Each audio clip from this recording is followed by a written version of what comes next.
Hey, what's up? I'm Tyler Boeh, and this is T for 2 Special Whip of the Week edition. That's right, I'm talking about my rental car, and this week I'm driving a 2015 Kia Rio. I never thought I'd be this excited to be in a Kia, but after spending 8 days in a Nissan Versa, I would have been happy with a bicycle. This thing felt like a luxury sedan in comparison. Let's be clear, it's not one, but it felt pretty good.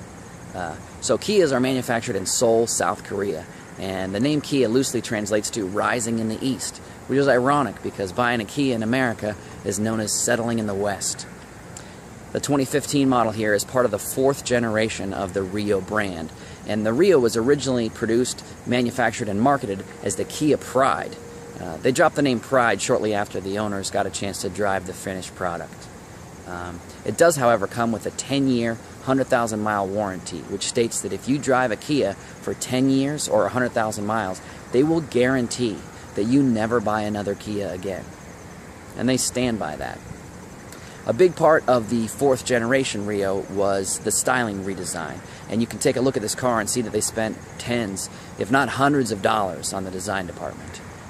It looks like a really nice car. I mean, it doesn't drive like a really nice car, but you can't have everything.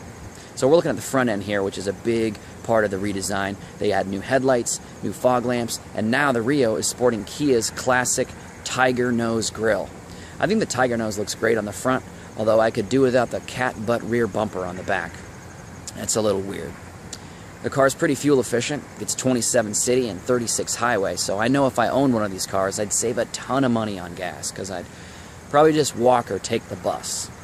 It's got a 1.6-liter straight-4 engine that we're used to seeing in the subcompact class, so it doesn't have a ton of power, not much in the way of acceleration, so slow and steady wins the race, kind of like the tortoise and the hare. Although I'm certain that an actual tortoise would fare better in a crash test than this vehicle. Fun fact, the Kia Rio is the deadliest car in America. Yeah, we're number 1. So what that title means is that the Kia Rio has the highest rate of driver death per million vehicles sold at 149, which makes it just a horrible coincidence that Kia, spelled K-I-A, is also a military acronym for Killed in Action. Yikes. I'll tell you though, after driving the car with all its shortcomings, it's still not a bad way to get from point A to point B, especially if point B is your own grave. And with all the money you save on gas, you can pay for your funeral.